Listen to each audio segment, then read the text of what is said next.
itu dia tadi macam-macam roti. Nah, sekarang manakah roti-roti yang harus bagus untuk kita konsumsi? Apa katanya sih ada roti sourdough nih, Dok. Yang ini ada roti gandum. Ini gandum utuh ya. Ini roti gandum ala-ala. Ini roti tawar. Ada croissant. Yang ini croissant. Nah, ini kita ngebahas roti, ini Kak Indra. Tadi kan kita penasaran ya, kira-kira yang terbaik tuh yang mana gitu. Dan ada efeknya nggak sih buat kesehatan? Di sebelah kita sudah ada narasumber tersayang kita, Dokter Feni, spesialis gizi klinis. Halo dokter. Apa kabar, Dok? Sehat. Cerah ya ngelihat Dokter Feni. Sehat banget ya lihatnya ya. Nah, dokter, ini sarapan apa nih pagi ini? Sarapan, saya pagi ini, Ya. telur saya biasanya. Telur. Oh, sama buah. Enggak, ini bubur ayam gitu? Enggak buah ayam. Itu Itu sarapannya Indra kami. ya. Roti. Roti kadang-kadang. Saya Kadang-kadang. biasa pilihnya roti gandum. Nih, ada fakta mitos nih, Dok. Mengkonsumsi terlalu banyak roti itu dapat menyebabkan berat badan naik. Fakta atau mitos tuh, Dok? Ini fakta. Oh, fakta. Karena tadi terlalu banyak ya. Iya. Karena si roti ini kandungan kalorinya cukup tinggi. Jadi per satu slice roti seperti ini, ini kandungan kalorinya kurang lebih sekitar 70. Nah, belum kita itu kan suka banget menambahkan topping yang manis-manis ya, Kak. Jadi betul. menambahkan coklat, Iya. selai, belum keju, itu kan tinggi kalorinya. Nah, kalau kombinasi ini kita konsumsi yang berlebihan, keduanya udah pasti menaikkan berat deh tuh, badan. berat badan. Jadi gemuk. Nah, jangan sampai lagi. Udah usaha susah-susah. Nah dokter, ini katanya kandungan roti tidak memiliki serat sehingga sangat susah dicerna. Tapi tunggu dok, jangan dijawab dulu. Sesaat lagi tetap di Hidup Sehat. Ya pemirsa Hidup Sehat, masih dalam acara kesayangan kita Hidup Sehat. Masih bersama Dokter Feni membahas mengenai roti. Nah tadi ada pertanyaan yang belum dijawab nih dok.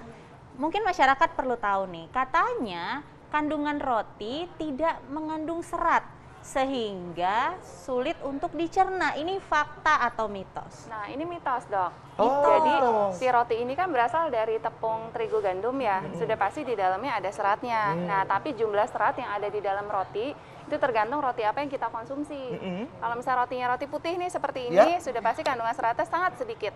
Dia per satu slice itu kurang dari 1 gram, dikit banget. Oh, dikit banget. Tapi kalau roti gandum yang whole wheat, yang benar whole wheat ya, jadi roti gandum utuh. Kayak gini? Ya, itu biasanya kandungan seratnya lebih tinggi. Jadi di per satu slice roti yang agak besar seperti ini, dia kandungan seratnya kurang lebih 2 gram.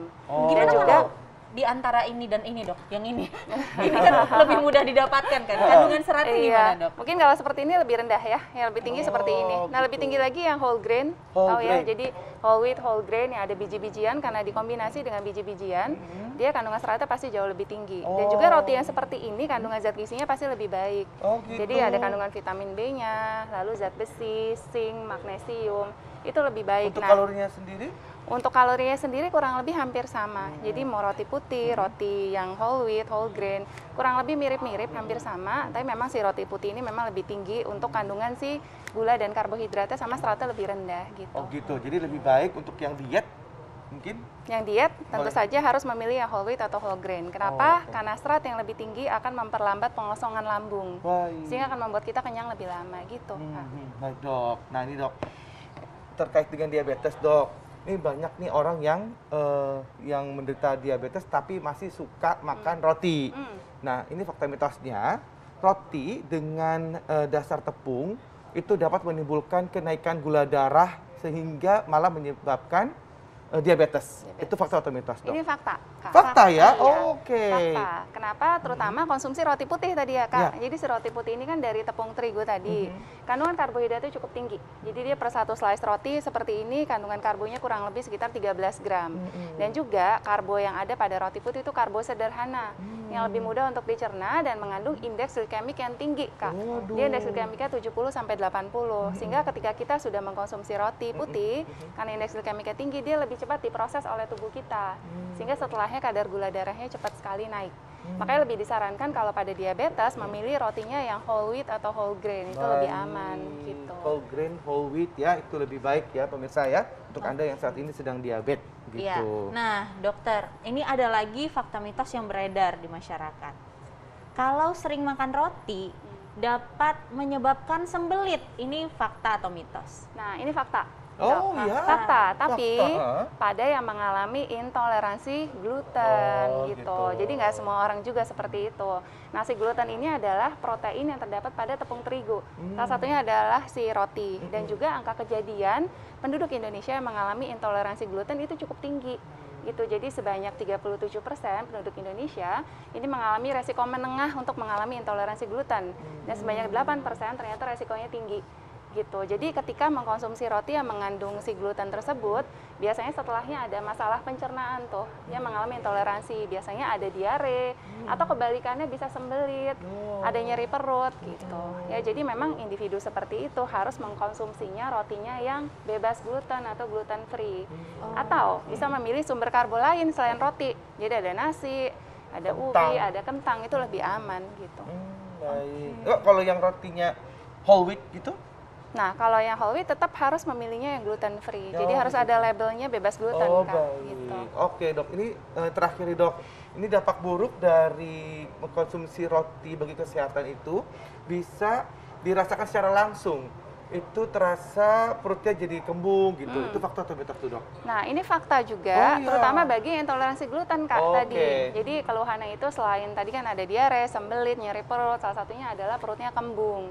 Nah, biasanya si intoleransi gluten bisa terjadi pada yang sensitif terhadap gluten atau pada yang mengalami penyakit autoimun yang kita kenal dengan celiac disease atau penyakit celiac. Ini harus hati-hati. Jadi memang memilihnya benar-benar harus makanannya yang bebas gluten. Ya. Dan mungkin kalau di sini agak susah ya, Kak. Iya. Kadang jarang ada label Ada yang tulisan bebas. label free gluten, Iya, free jadi gluten memang gitu harus ya? hati-hati, harus menghindari. Jadi yang ada kandungan gluten tuh selain roti ada mie, pasta, kue, crackers, saus-sausan, kecap, kemudian bumbu salad, banyak salad ya. dressing banyak. Jadi ada glutennya. Jadi kalau bisa yang free gluten, walaupun mungkin dia tidak punya intoleransi terhadap gluten itu pun sebaiknya lebih baik gluten itu jangan dikonsumsi gitu. Enggak sih, Kak. Enggak Jadi juga? kalau misalnya nggak intoleransi, sebenarnya aman-aman aja untuk Oh, mengkonsumsi gitu. gluten gitu. Jadi untuk tahu mungkin bisa berkonsultasi dengan dokter ketika mengkonsumsi roti ternyata ada masalah pencernaan, mungkin bisa diperiksakan. Oh, baik. Gitu. Nah, sebenarnya gluten itu apa sih, Dok? Ini masyarakat perlu tahu nih, Dok. Jadi gluten itu Pasti juga adalah perlu tahu. protein yang ada di dalam si roti, yang ada di dalam si tepung terigu. Terbuat gitu dari apa sih tepatnya. protein itu, Dok? Sini? Jadi memang si biji-bijian gandum yang pembuat roti, si tepung terigu gandum itu memang mengandung si protein yang membuat si roti ini ketika dibuat jadi kenyal gitu loh, Kak. Oh, Gitu. itulah dia si glutennya ya. Iya, membuat jadi kenyal. Jadi harus si glutennya itu diambil supaya beberapa individu yang intoleransi Oh, itu oke. aman. Oh, gitu. Makanya kenapa gluten kan kayak glue gitu ya? Lengket-lengket Biasanya kayak glue, mereka kayak kalau lem. yang gluten free itu dia tidak menggunakan tepung gandum, mungkin tepungnya bisa tepung beras atau tepung jagung gitu Oh, atau tepung baik. almond, itu lebih aman. Oh, gitu. Oke, nah Dok, ini bikin penasaran mungkin pemirsa dari tadi nih ya. Di depan kita kan udah ada jenis-jenis roti nih, Dok. Ada sourdough, ada gandum utuh ya, ada gandum Gandum ala-ala. biasa, ya, ada roti tawar dan Ada ada croissant. Croissant. Oke. Croissant. Nah, di antara semua roti ini, Dok, mungkin perlu ditekankan kembali. Jadi yang mana yang paling baik dikonsumsi? Baik, nah jadi tergantung. Jadi konsumsi roti ini sebenarnya aman untuk kesehatan, asalkan sesuai kebutuhan dan Ya. jangan berlebihan. Ya. Dan juga disesuaikan dengan kondisi masing-masing. Untuk yang sehat mungkin bisa untuk roti putih ini aman, tapi asalkan jumlahnya sesuai. Tapi Oke, bagi jumlah yang yang sesuai itu berapa slice, Dok, sehari? jumlah sesuai, mungkin kalau untuk sarapan pagi cukup satu tangkap. Satu tangkap. Ya, Satu jadi tangkap satu itu tangkap ini, itu mungkin 2 segini. slice roti. Emang nggak pernah tahu satu tangkap segini, Bu? Ini setangkap Oh, berarti 2 roti ya? Iya, Tapi roti. hati-hati Ya. sih selainnya, si Oh, toppingnya. selainnya. Nah, Jadi itu jangan terlalu toppingnya. yang manis-manis, yang Oh. coklat. Mungkin amannya bisa tambahkan telur, kemudian Nah. tambahkan sayuran. Kayak dibikin sandwich telur Yang itu dicelur, cukup aman bebek untuk itu pagi. dibanding dengan selai-selai yang manis-manis ya, Dok? Iya, benar, setuju. Oh, oke. Kalau Nah, dibakar, Dok? kalau dibakar boleh. Boleh. Ya. Asal Oh. jangan terlalu gosong. Jangan terlalu gosong Jangan karena terlalu gosong, itu ya. yang gosong-gosongnya itu yang bikin hitam-hitam. masalah ya, Dok? Ya, terus kalau yang bagi penderita diabetes tentu tidak boleh mengkonsumsi roti putih ini, mungkin lebih bisa dipilih roti yang whole wheat atau whole grain. Nah, yang karena ini. lebih aman, karena kandungan seratnya lebih tinggi. Pasti bisa membantu mengontrol kadar gula darah. Kemudian bagi yang intoleransi gluten, Ya. boleh memilih yang rotinya yang gluten free Atau bisa memilih sumber karbohidrat lainnya tadi seperti nasi atau kentang atau ubi, itu lebih aman. Tapi tetap harus dikombinasi dengan jenis makanan lain supaya asupan makanannya seimbang. Jadi jangan roti aja setiap hari gitu, Kak. Oh gitu. Oke. Habis kita apalagi yang makan susah kayaknya nyari untuk roti udah lebih gampang gitu dok. Iya bener. Nah Jadi biasanya kalau kan bisa kita yang lain ya. Iya. Nah biasanya kan kita suka simpan roti juga nih buat yang males-males ke dapur atau anak kosan gitu kan. Nah, jadi berapa lama roti ini bisa disimpan dan kira-kira kalau keseringan makan roti nih ya, penyakit apa yang mengintai, Dok? Nah, kalau keseringan makan roti, penyakit yang mengintai karena dia tinggi kalori dan juga tinggi karbohidrat. Udah pasti yang pertama obesitas kalau kebanyakan. Yang kedua, peningkatan kadar gula darah sehingga meningkatkan resiko diabetes. Ya, dan juga bisa meningkatkan resiko lama-kelamaan nih kalau obesitas diabetes, meningkatkan resiko penyakit jantung pasti. Gitu. Jadi harus hati-hati dan berapa lama tergantung dari si rotinya ya. Biasanya kalau kita beli roti kan suka ada tuh tertera expired date-nya sampai tanggal berapa, itu bisa dilihat di masing-masing kemasan, tapi biasanya ini mungkin bisa tahan sekitar 2 sampai 3 hari ya. Baik dok. Baik dok, terima kasih banyak dok atas Terima kasih. informasinya.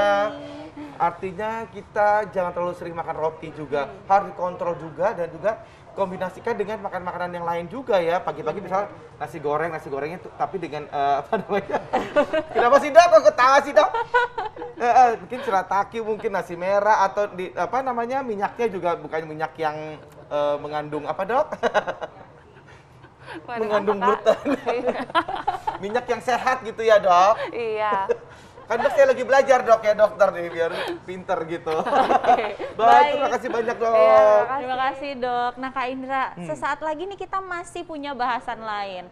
Jadi kalau misalnya pemirsa di rumah ngerasa mudah lelah, nah padahal tidur cukup, istirahat cukup, makan cukup, jangan-jangan ada penyakit apa yang mengintai? Itu aku banget itu. Oh Sekarang ya? aja aku udah lelah nih. Waduh, Aku kita bahas ngantuk nih. sebentar lagi Kak Iya. dengan narasumber kita. Tetap bersama kami di Hidup sehat.